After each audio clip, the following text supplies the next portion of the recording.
نظم نمبر 5 تضحیک روزگار۔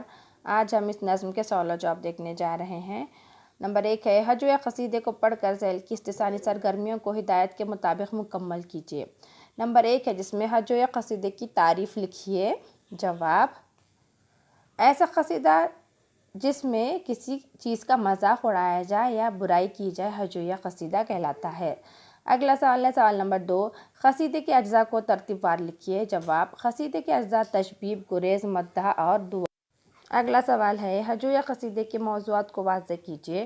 جواب: ہجو یا قصیدے کے موضوعات مختلف ہو سکتے ہیں۔ اس میں کسی شہر کی بدامنی اور بدحالی کا ذکر کیا جا سکتا ہے، حکومت کی نااہلی، افسران کی بالادستی، کسی شخص کی خستہ حالی، کسی جانور کی بدخوئی، کسی عمارت کی شکستگی، عوام کی حالت زار، بلدیہ کی بد نظمی، تعلیمی اداروں اور اسپتالوں کی بد نظمی وغیرہ کو موضوع بنا کر شاعر ان کی تضحیک کرتا ہے۔ اگلا سوال ہے شاعر کے دوست کی خصوصیات بیان کیجیے۔ جواب: شاعر کے دوست ملازمت پیشہ شخص ہے، 100 روپے کے نوکر ہیں، مگر ہیں بڑی آن بان والے۔ سواری کے لیے انہوں نے ایک گھوڑا رکھا چھوڑا ہے، مگر گھوڑا انتہائی لاغر اور کمزور ہے اور وہ کسی کام کا نہیں ہے۔ اگلا سوال ہے سوال نمبر 5، شاعر کے دوست کے گھوڑے کی خصوصیات تحریر کیجیے۔ جواب: شاعر کے دوست کا گھوڑا نہایت کمزور اور ناطاقتی کا مارا تھا۔ اگر ایک بار بیٹھ جاتا تو اس کا کھڑا ہونا دشوار تھا۔ اتنا دبلا پتلا تھا کہ معلوم ہوتا تھا کہ گویا اس کے جسم میں نہ ہڈیاں ہیں اور نہ گوشت۔ وہ چل بھی نہیں سکتا تھا، بالکل مٹی کے گھوڑے کے مانند تھا۔ اگلا سوال ہے سوال نمبر 6، گھوڑے کی ناطاقتی کو اپنے الفاظ میں بیان کیجیے۔ جواب: گھوڑا بے حد کمزور اور لاغر تھا، نہ اسے دانہ میسر تھا اور نہ ہی گھاس پھوس۔ فاقوں کی وجہ سے وہ دبلا ہو گیا، اس قدر نحیف و لاغر ہوا کہ ہوا کا تیز جھونکا بھی اسے اپنے ساتھ اڑا لے جاتا۔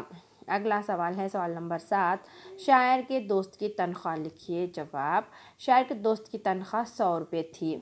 اگلا سوال ہے سوال نمبر 8، شاعر کے ساتھ اتفاقیہ ہونے والا واقعہ تحریر کیجیے۔ جواب: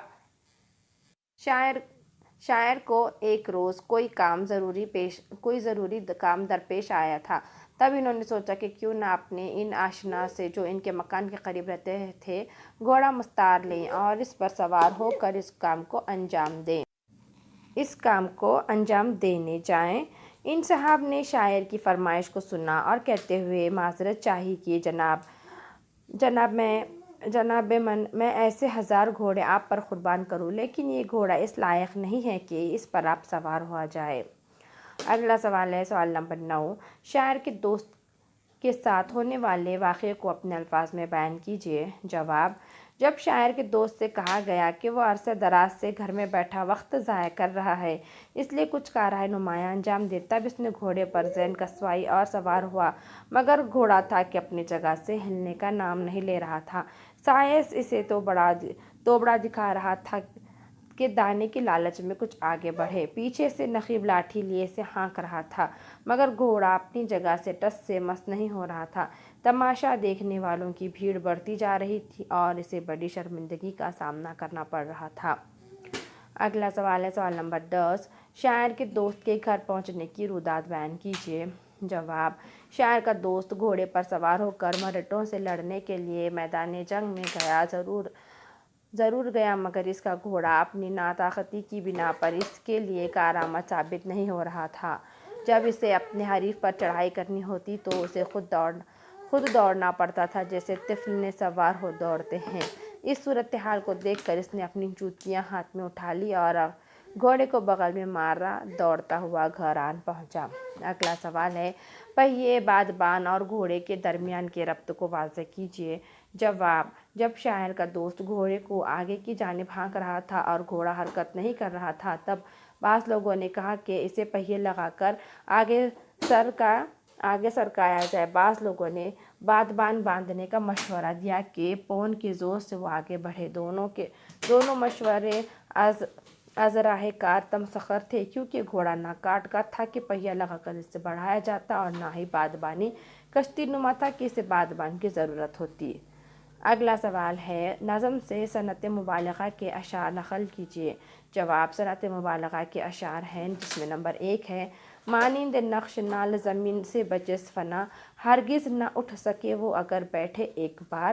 نمبر 2 ہے نے استغوا، نہ گوشت نہ کچھ اس کے پیٹ میں، دھوکے ہیں دم کو اپنے کے چونکہ حال کولہار۔ نمبر 3 ہے جب دیکھا میں کہ جنگ کی یوں بندھی ہے شکل، لے جوتیوں کو ہاتھ میں گھوڑا بغل میں مار۔ اگلا سوال ہے سوال نمبر 13، نظم سے صنعت تشبیہ کا شعر نقل کیجیے۔ جواب، صنعت تشبیہ کا شعر ہے مانند نقش نال زمیں سے بجس فنا، ہرگز نہ اٹھ سکے وہ اگر بیٹھے ایک بار۔ اگلا سوال ہے سوال نمبر 14، اپنی پسند کا ایک شعر نقل کیجیے اور پسندگی کی وجہ لکھیے۔ جواب، میرا پسندیدہ شعر جاتا تھا جب ڈپٹ کے میں اس کو حریف پر، دوڑوں تھا اپنے پاؤں سے جویں طفلِ سوار۔ پسندگی کی وجہ ہے اس شعر میں پیکر تراشی کا کمال ہے۔ اس موقع کی پوری تصویر آنکھوں کے سامنے پھر جاتی ہے۔ ہم نے دیکھا ہے کہ بچے لکڑی کو گھوڑا بنا کر اس کی سواری کرتے ہیں، وہ خود اپنے پیروں سے دوڑتے ہیں اور سمجھتے ہیں کہ گھوڑا دوڑ رہا ہے اور وہ اس پر سوار ہے۔ بات کہنے کا انداز بہت پیارا ہے۔ اگلا سوال ہے ذیل کے ہم معنی الفاظ نظم سے تلاش کر کے لکھیے۔ لگام، سلوانہ، بہرحال اور شرمندہ۔ جواب ہے ہم معنی الفاظ ہے لگام کے عنان، سلوانہ ہے گٹھانا، بہرحال مختصر یہ کہ اور شرمندہ ہے خفیف۔ اگلا سوال ہے سوال نمبر 16، نظم سے محاوروں کو الگ کر کے معنی کے ساتھ لکھیے۔ جواب، محاورے اور ان کے معنی۔ نمبر 1 ہے دم دھوکنا، ہوا بھرنا۔ نمبر 2 ہے کوڑیاں اڑانا، وقت ضائع کرنا۔ اگلا سوال ہے قصیدے تہذیب روزگار پڑھ کر ذیل کی سرگرمی کو مکمل کیجیے، جس میں قصیدے میں سے گھوڑے سے متعلق آئے ہوئے الفاظ لکھنا ہے۔ یہاں جواب دیکھیے۔ اقتباس میں گھوڑے سے متعلق آئے ہوئے الفاظ خراب و خوار، اسب گلی، فاقوں کا مارا اور ضعیف۔ گھوڑے سے متعلق روا خاکہ مکمل کیجیے۔ اس مضحکے کو اکثر مدبر پہیے اسے لگاؤ یا بادبان باندھو۔ اس مضحکے کو دیکھ ہوئے جمع خاص و عام۔